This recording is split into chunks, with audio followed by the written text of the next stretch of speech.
What's good, YouTube? Flash Speaks back. Another video.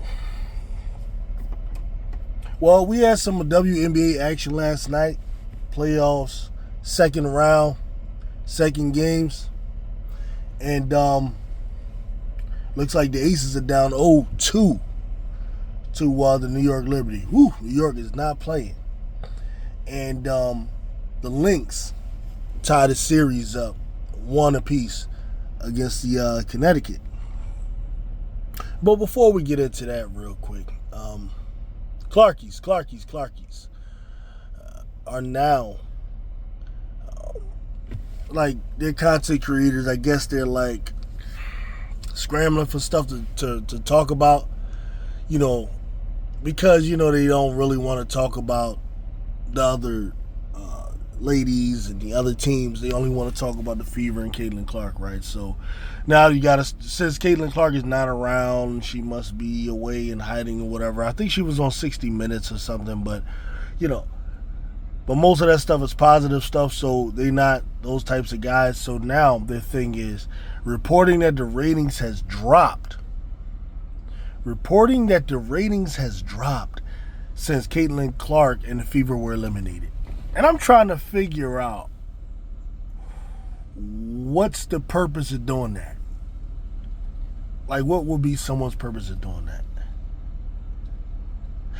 And the only conclusion I could come to is they want people to know that Caitlin Clark is the reason anyone is watching the WNBA. This is what they want the world to know. They're so bent on this, like this one person. This is why I say to y'all, the only thing I can think of that I can think of to describe the nature of how they follow Caitlin Clark is the Scarlet Witch from Marvel, WandaVision, Wanda Maximoff. That's the only thing I can think of. Because, like, these dudes are literally in a whole world where, in this world, Caitlin Clark is just the greatest basketball player that's ever played. Or maybe they don't even care about that. Maybe for them, it's a sign of, like, some power that they think they have. It could be something like that. Much like, the MAGA type of group. I'm not going to say they're the exact same people, but they have similar tendencies and they have similar talking points. But for them, the WNBA ratings going down is like a sign of their power. That's what I think it is. And these content creators are speaking to those types of people. It's the only thing I can think of. If all you want to do is just say, well, when Caitlin Clark was playing, 5 million people were watching. So as Caitlin Clark leaves, 500,000, 1 million, or whatever. Now, I don't know the official numbers, but what I'm saying is this is what these dudes are doing. Sad. Now, the saddest thing about it is that they don't realize that the only thing they're doing is proving the point that people like myself and others, shout out to Welcome to HD2 TV, he made this point as well, that all they're proving is that Caitlin Clark fans are not good for growing the WNBA because they only want to promote one person. But the rest of the league, they're trashing it. So when that one person isn't present, because God forbid that one person can have an injury and not be playing, anything like that, all these people are going to do is shit on the league, saying how it's not as good, it's not this, instead of watching basketball like normal people, like normal basketball fans. What they're just going to want to do is try to show that only Caitlin Clark matters. Now, why are you doing that? That's so weird. It's weird. But anyway, on to these games last night. The Aces versus the New York Liberty was crazy. It was a crazy game. The Aces came out much better energy this game. Their last game, they jumped out to an early lead. Um, Jackie O was coming along a little bit better, but early on it was Asia didn't even really score to like the second. Early on, what was happening is I think there was better like ball movement. I remember Alicia Clark was getting some early points. They were hitting a lot of their little open shots and stuff like that. Now, when Asia started cooking, she was definitely cooking. There's no doubt about that. But the Aces, I think, came out with a much better start this year. It was Chelsea Gray. Had a really good first quarter. Yeah, I remember this distinctly. And Chelsea Gray was like showing, what. She looked like she was ready to go. I thought it was like the best game. Well, it was definitely better than game one. Jackie O ultimately shows up pretty good. I don't have the official numbers in front of me, but she played a good game.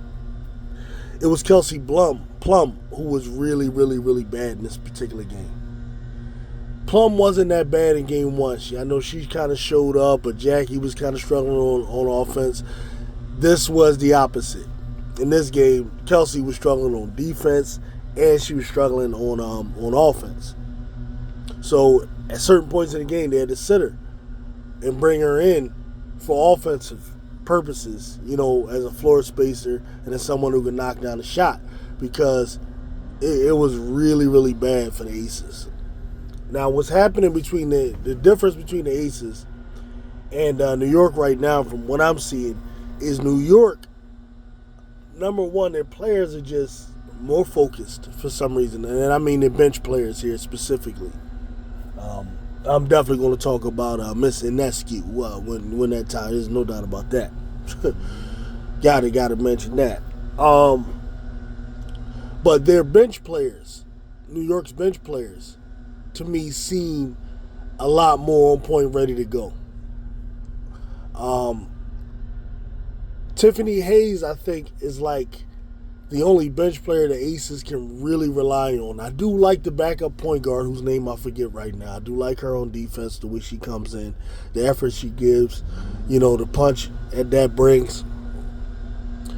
But Hayes, whereas New York, I mean, how deep is that freaking bench? It reminds me of like Minnesota's. So in that way, I think New York is benefiting from being just a little bit better built than the Aces. The Aces right now look really top heavy to me. I still think the Aces, I think, have the best four players. Like if you just say four players, we're talking about Asia, who's the best in the world. Jackie Young, Kelsey Plum, Chelsea Gray. I think those four are the best four still.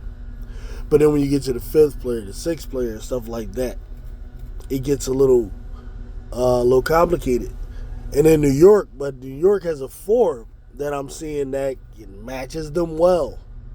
And then the fifth is somewhat of an advantage. I can't tell you how impressed I am with New York's backcourt on both ends of the floor.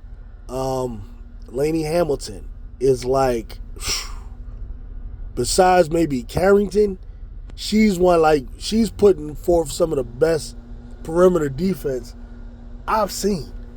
And wow. Her perimeter defense.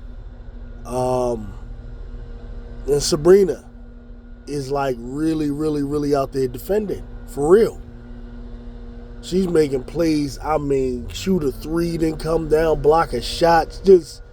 Sabrina is insane in this damn series.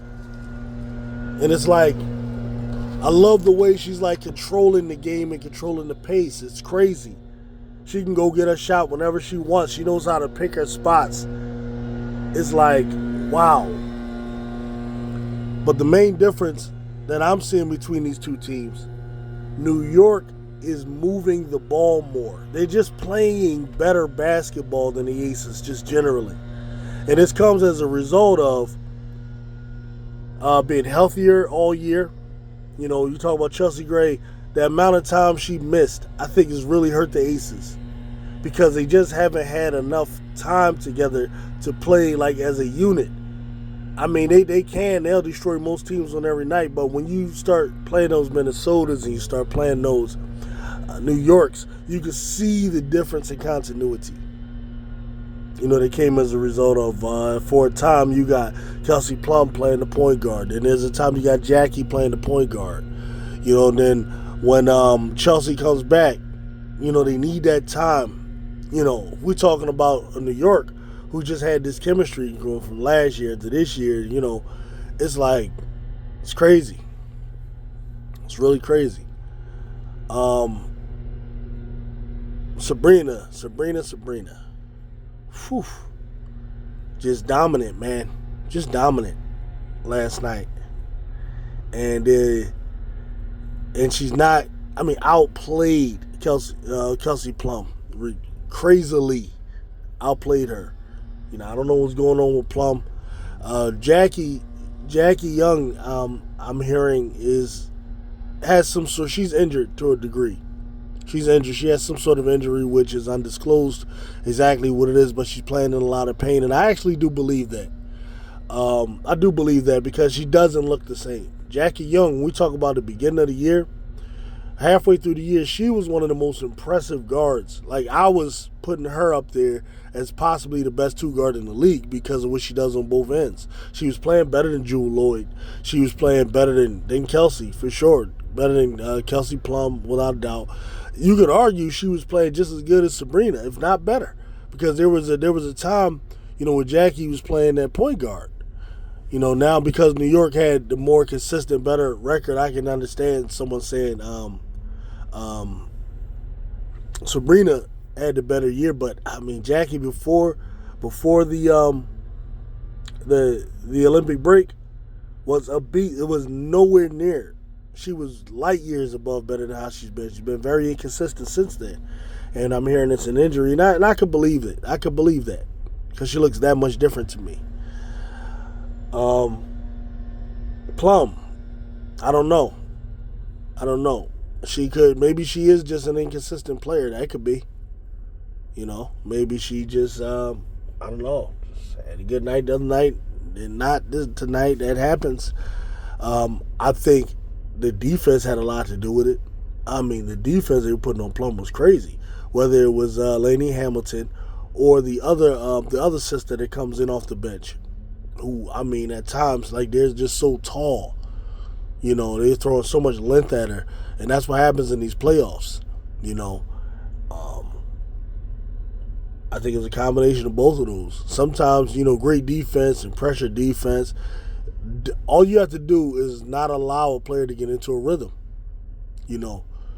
So Kelsey, her one-on-one game was kind of neutralized.